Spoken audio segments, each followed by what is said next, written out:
Hello, my name is Adrienne Lee of Adrienne Lee Joywork, and this is your Moonday Message for the collective for the week of March 24th, 2020.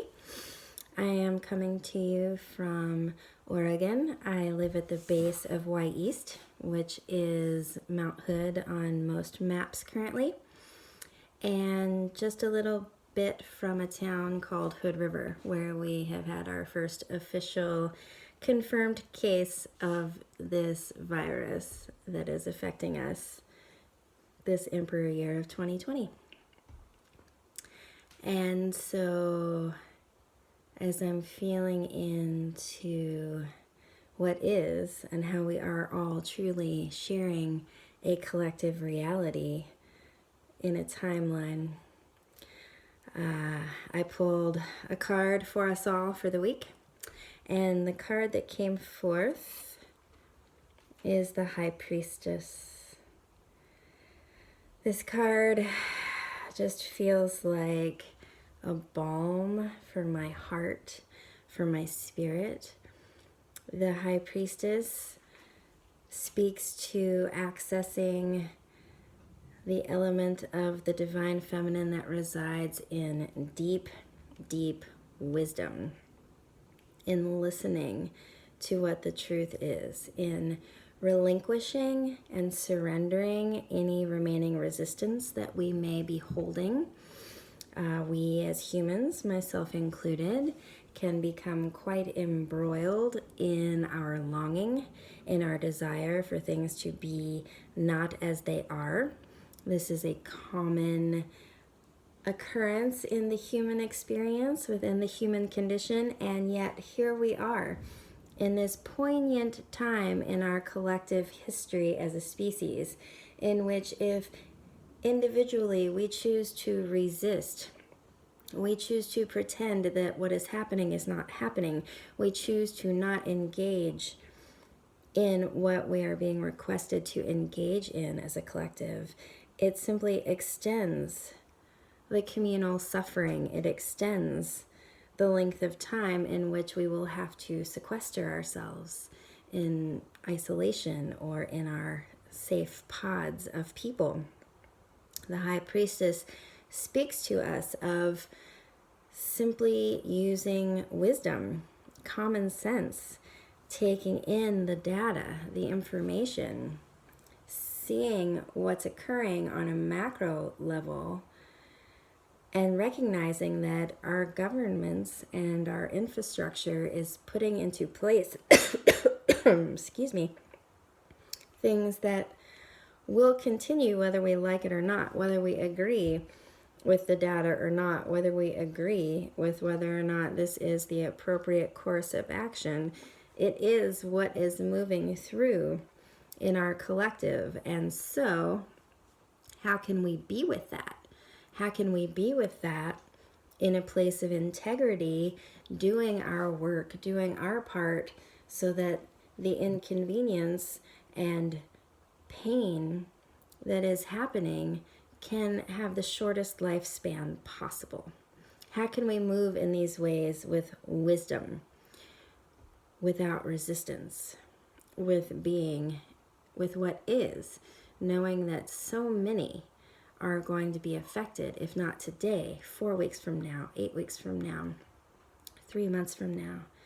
Those who don't have the money to hoard their food, those who are unemployed and expect to be so for quite some time. There's a lot of collective stress in the field.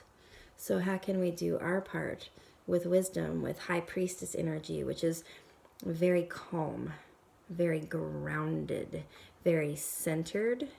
High Priestess knows this too shall pass. That should be the mantra that we carry within us. High Priestess also knows that whatever vibration we are holding, whatever we are containing, this is what our reality is, and this is what we will share with our people. And so as we surrender to what is, release resistance, present fully to the experience, she invites us to also check our fear. Can we be present and still provide self-care so that we're not going into the rabbit hole consistently? Can we glean the information that we need to be current and know when to turn off or unplug so that we can also still remain present, so that we can care for this sensual animal body, so that we can keep our immune system up, so that we can keep in communication virtually or over the phone or with letters with the people whom we need to stay in contact with.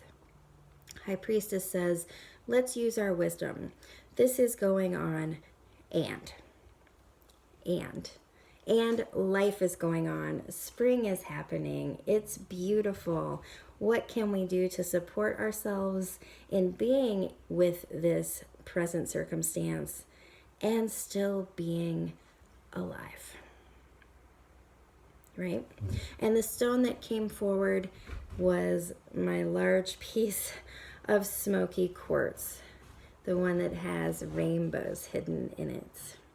And this piece always speaks to me about finding the treasures that reside when we step fully into being grounded. There was a long period in my time where I avoided this idea of groundedness. I had a very different narrative about how that was too mature, that was for older people, that is boring, it's being content, which I equated to being dead, just not in motion, not in movement, not in joy. And that old story really isn't true. It's when we can find ourselves in this really balanced, grounded place where we have a daily system, a routine that gets all of our needs met, where we're keeping up with our responsibilities in the most efficient and comfortable way possible, that opens us up to the rainbows inside. It opens us up to having more time and space to accomplishing artistic endeavors, creative things, allowing contemplation to happen. That groundedness is the foundation. It's not possible to live our lives completely in ecstasy. At least not if we're going to be alive and engaging in this way.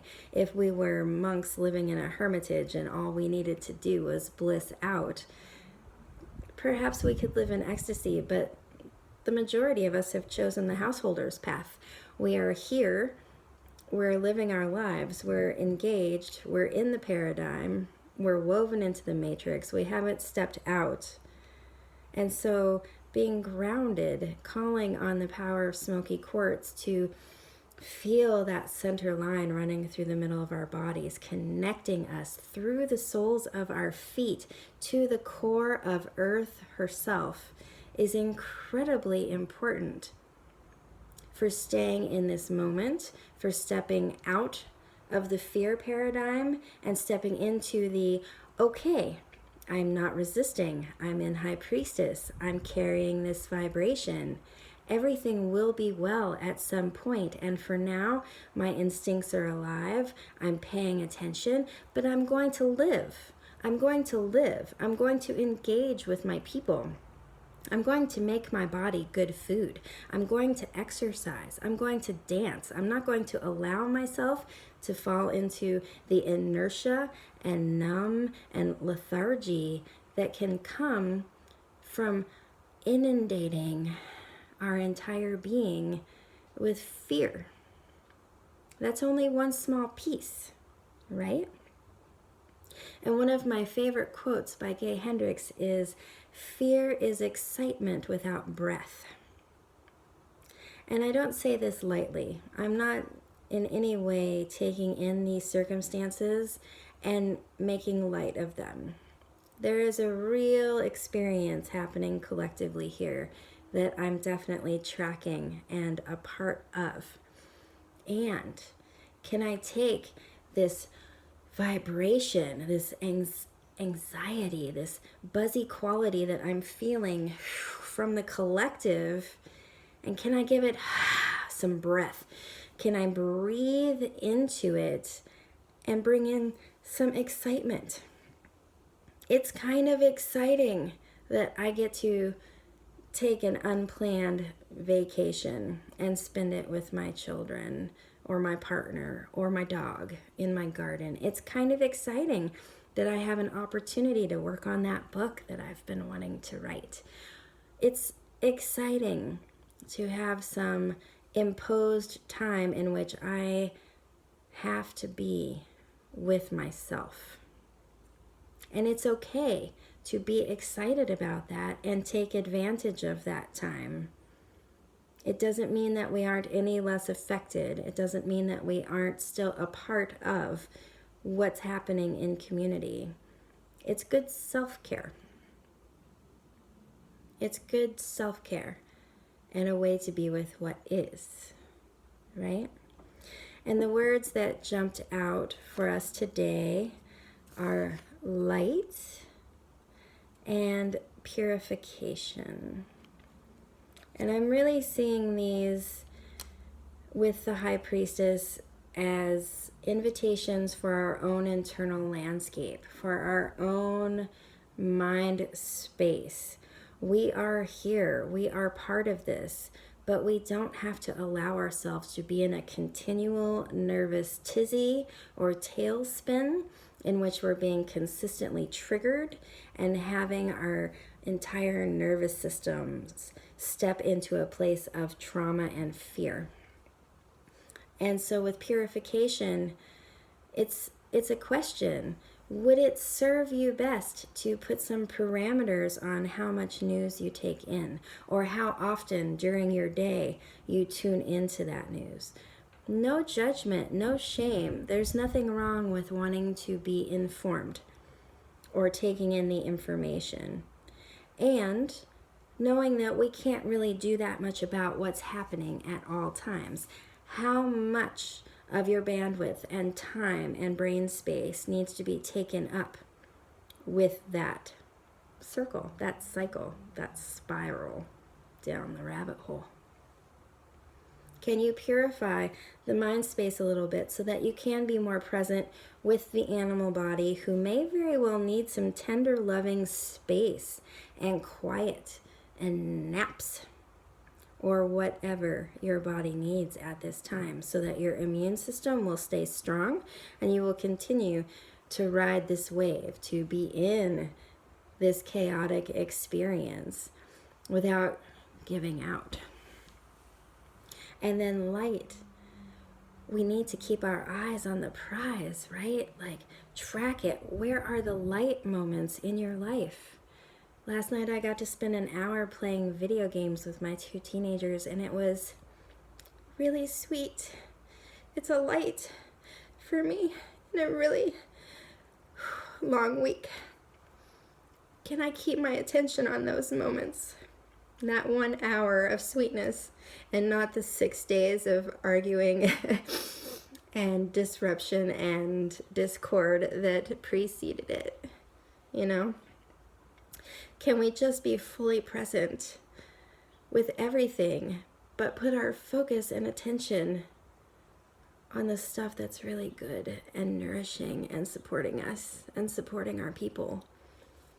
It doesn't do anyone any good to be in the spiral right now. We are all alone together, and we get to choose how we take this ride. How do we want to take this ride? I wish you well. I hope that you have everything that you need and that you know how to reach out and find the things that you don't. Have a beautiful week.